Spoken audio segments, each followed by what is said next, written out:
This week's Parsha is Parshas Tetzaveh. Parshas Tetzaveh goes through all of the different priestly garments. The Kohen Gadol had some special garments. One of those was the breastplate, the choshen. The Pasuk says that you shall place something called the Urim v'Tumim inside the breastplate, inside the choshen. What was this Urim v'Tumim?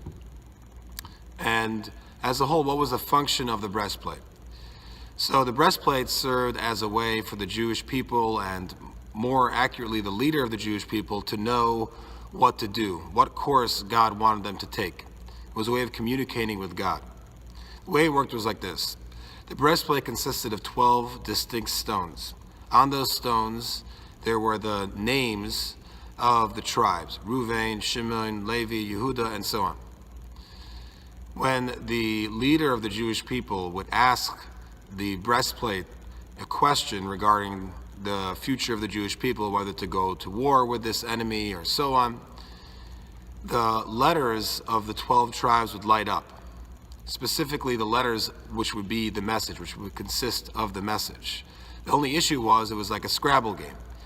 You were given a certain amount of letters, Aleph, Dalet, Hey, Zayin, Ches, but now you had to combine those letters to make a coherent message. And that was up to a combination of the high priest himself and something that was placed inside the breastplate, and that is what we referred to before was the Urim v'Tumim.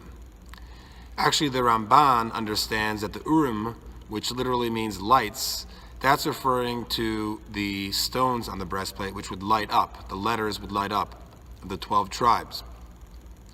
And the Tumim, the completeness, that's referring to what was placed inside the breastplate. Now, what was placed inside the breastplate? There was a piece of parchment with one of the names of God, which we are not aware of. We don't know it now, but it was some special name of God. When the Kohen Gadol's intellect, his spirituality, his presence would connect with that name, he would be able to organize the letters properly.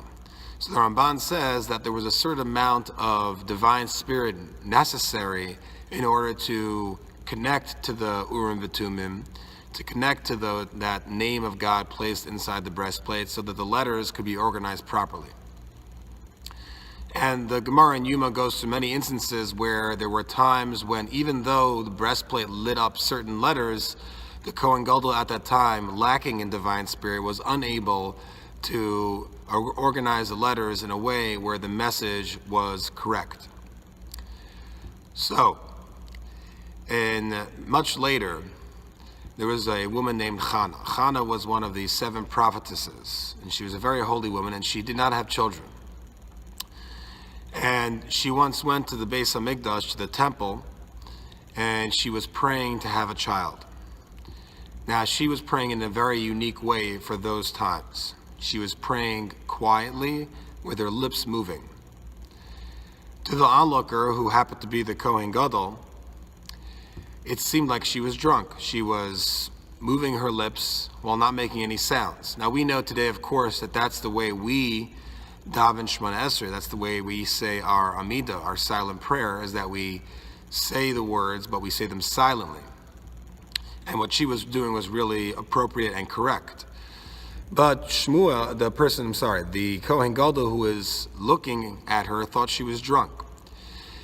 But the conversation between the two after that, between Hannah and the high priest, seems to indicate something else going on. Hannah says to the high priest that, how could you tell me, how could you think that I was a drunk? You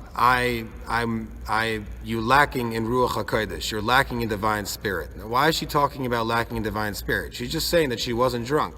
He made a mistake. The Kohen Gadol made a mistake. The high priest made a mistake. The answer is that the breastplate, the reason why the Kohen Gadol thought that she was drunk, because the breastplate put out 4 letters, Shin Kaf Reish Hey. Now, that could be organized in many different ways. But the Kohen Gadol organized those letters to say Shikora, she is drunk. Shin Kaf Reish Hey. But in truth, because he was lacking in divine spirit and he wasn't able to connect to that piece of parchment with God's name on the inside of the breastplate, that's why he misconstrued, he He disorganized the letters, and they weren't in their proper order.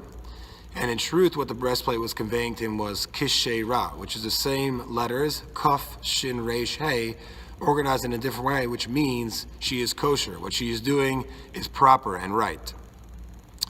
And that is the story with the breastplate and the Urim V'Tumim, the parchment placed inside the breastplate. You needed a combination of the lit up letters plus the divine spirit connecting to the parchment inside the breastplate. Just a quick question, and moreover, like an overarching understanding of this week's parsha. We know that the Kohen Gadol, the Kohanim themselves, also were emissaries of the Jewish people, and as such, they were our representatives in the temple to perform the various avodas, the different sacrifices and sprinkling and so on. What's strange is that if they were supposed to be our underlings, why were they wearing such royal and magnificent, splendid garments filled with gold and precious threads and so on?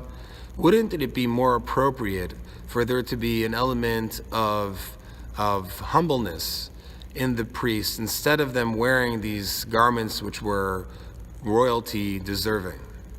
Why do we see that the priests as a whole are wearing garments which seem to be more appropriate for royalty than servants of God and of the emissaries of the Jewish people? Have a good Shabbos.